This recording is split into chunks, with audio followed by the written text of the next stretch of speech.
I've been impressed with every single performance he's had in the octagon. I mean, he's undefeated, which is incredibly rare in and of itself. But in the 155-pound division, even more impressive. But the way he mauled Barboza was just like, shocking. Jesus Christ. Yeah. And you could see the fight was essentially over halfway through round one. Yes. It was just, You could see it in Barboza's face. He was drained. Yeah, that was an incredibly impressive performance. Obviously, there's still you can't put him yet in the greatest of all time category, but he hasn't won a title. He hasn't even challenged for it yet. Yeah, but you definitely get the sense that if he had a title fight by now, he probably would have been a champion by now. Him versus Conor, Jesus Christ, that's what I want to say. Him versus Conor in Russia, or him versus Tony. Tony Ferguson and him would be a very interesting fight. What's interesting about those two fights is you have basically polar opposites. Khabib Nurmagomedov is a control-based fighter, whereas Tony Ferguson is a scramble-based fighter. And just that clash in styles is going to be fascinating. With regards Conor McGregor and Khabib Nurmagomedov, the feeling one gets is that if they did fight, it would be a complete shutout in one of two directions. It's either like a man beating up a child on the ground, or it's just a flush knockout.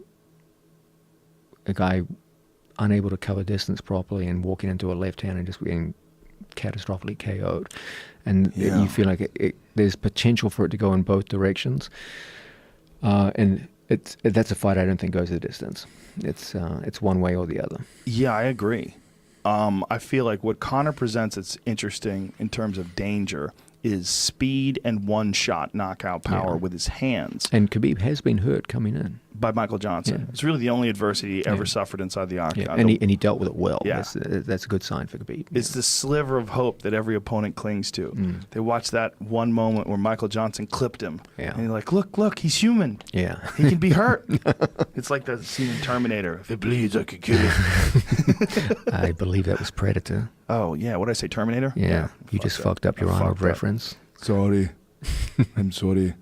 Yeah, I did fuck it up. But I think that Conor has been overwhelmed on the ground, though. Yes. And he's been overwhelmed by Nate Diaz. Yeah.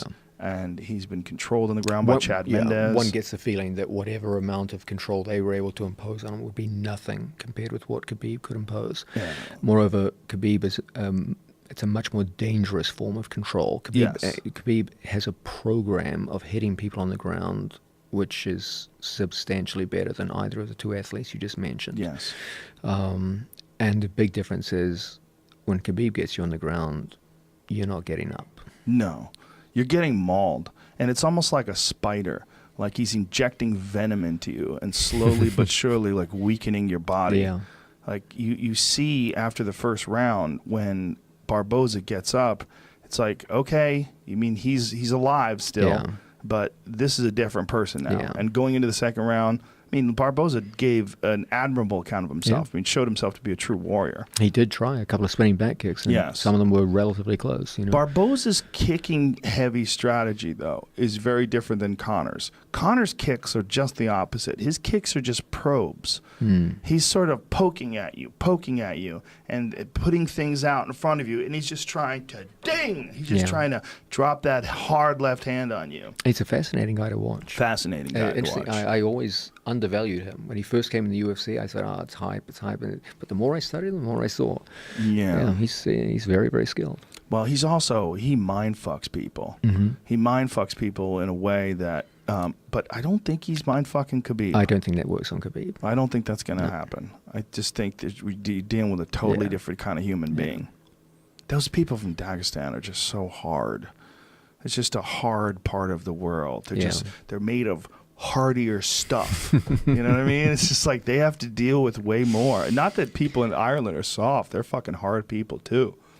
I just think that I've always said the most important, if you have a pyramid of technique when it comes to mixed martial arts, the base of the pyramid, the most important thing is the ability to control the grappling, ability to take a guy down. If you can take a guy down and control him, you have a significant advantage. You can choose where the fight takes place. And if you're competent in the stand-up, which Khabib is definitely competent in the stand-up, so you are adequate in the stand-up but overwhelming when it gets to the ground. Mm. You can present problems with a guy standing up, which cases problems the guy has to deal with, the striking aspects, which open up the takedowns. I wholeheartedly agree with you, but I'll go a little further. Whenever someone asks me, what are the programs, what do you look for when you see a guy dominating fights? What makes someone go in the right directions with their training and their fighting itself? I always say there's three things. If you show me a fighter who can, 1, dominate the setups, 2, dominate the pace of the fight, and 3, how can I phrase this?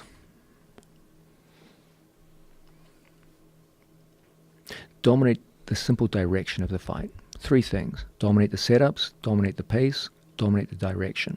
You show me a fighter who can do those 3 things, and I'll show you a fighter who can win 95% of the fights he gets into. Dominate the setups, dominate the pace, dominate the direction.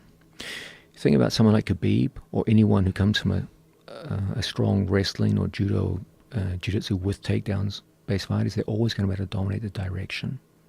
They determine whether it goes down to the ground or whether it stays standing. Khabib always dominates the pace of the fight. Once you're on the ground, you're on top. The other guy's just reacting to what you're doing, trying to get back up to his feet, etc., etc. You're dominating pace. If there's one weakness that Khabib has, is he's not as strong at dominating the setups to get to those areas where he can dominate pace and etc., etc. If he's going to lose a fight, it's going to be in that area. And Conor, more than anything else, is a guy who dominates the setups. You said it before. The kicks are probes. They're not kicks. He's not trying to hurt you with the kicks. He's probing. He hurts you with this. Yeah. Okay? So Conor's skill is he's a master of dominating setups, especially in the standing position. But Khabib's mastery out of those 3 critical areas for domination in all forms of fighting is he's incredibly dominant in determining the direction of the fight and the pace of the fight. That's why he never gets tired in his fights. He's got a very high work rate, but he never gets tired. You never see him just completely shattered, despite the fact he's working hard the whole time. And despite the fact that he significantly weakens himself to make 155 pounds, which apparently he's done far better now. He had a real nutritionist heading into this camp, and it was much easier for him to cut the weight. I'd be fascinated to see him fight at 170. Well, that's a plan. Yeah. Apparently, that was a plan, and Woodley was joking around about it, saying he'll send him nutritionists. He'll say, keep his psycho ass down at 155 was his exact. That's funny. Was his exact quote. Yeah. Yeah, with regards to your point before, you saying this core combat skill, the most important one that you as a commentator look for when you look at fighters. Can you determine? You put grappling skill as the number one thing, whether it be wrestling, whether it be sambo, whether it be jiu-jitsu, or what have you. I would go further and say, there's 3 things that I look for: who dominates the setups, who dominates the pace, who dominates the direction.